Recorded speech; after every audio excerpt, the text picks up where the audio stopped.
យោធាសរិនលមមភ្ញាក់ខ្លួនបង្វាយកណ្ដុងទៅសៀមវិញហើយឃើញទេនាយករដ្ឋមន្ត្រីលើកអនុទានច្រៀងរាំសប្បាយមិនខ្វល់អំពីការពាក់លីរបស់អ្នកឡើយពលរដ្ឋសរិនសៀមដែលជាយោធាលមមភ្ញាក់ខ្លួនហើយ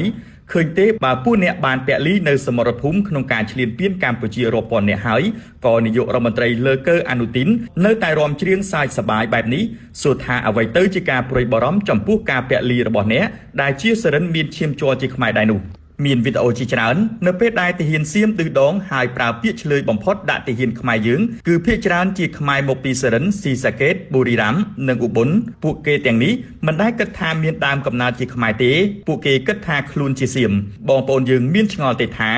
រាល់ពេលមានសង្គ្រាមជាមួយសៀមទាហានសៀមភាគច្រើនដែលនៅជួរមុខគឺសុទ្ធតែចេះនិយាយភាសាខ្មែរទាំងអស់បើតាមព័ត៌មានដែលទទួលបាននៅក្នុងជួររដ្ឋាភិបាលនិងយោធាថៃនៅបាងកកមិនដែលគិតក្រុមនេះជាថៃនោះទេអញ្ចឹងហើយបើទោះបីជាក្រុមនេះស្លាប់គោជើងគ្នាក៏នាយករដ្ឋមន្ត្រីសៀមនិងយោធាសៀមមិនខ្វល់នោះដែរបងប្អូនល្មមភ្ញាក់ខ្លួនហើយកុំឲ្យបដូរជីវិតមកច្បាំងជាមួយខ្មែរកណ្ដាលអីបើមិនជឿមើលវីដេអូទៅគឺអនុទានកំពុងតែរាំច្រៀងយ៉ាងសប្បាយជាមួយគ្នានេះផងដែរពលរដ្ឋម្នាក់បានបញ្ចេញមតិថាសារចំពោះក្រុមខ្មែរសរិនស៊ីសាកេតបូរីរ៉ាំច័ន្ទបូរីនិងខ្មែរលើដទៃទៀតតើពួកអ្នកឃើញទេជីវិតនិងតម្លៃរបស់អ្នកធៀបទៅនឹងពួកថៃបាងកកគឺខុសគ្នាដូចម្ដេចសាកសពពួកអ្នកគេដឹកទាំងឡាន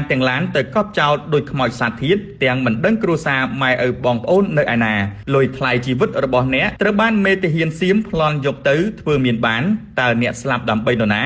បងប្អូនមានជំរឿពីរបោះបង់អាវុធចោលរួចសុំចុះចាញ់និងបែរកណ្ដុងទៅកាន់មេបញ្ជាការរបស់អ្នកវិញ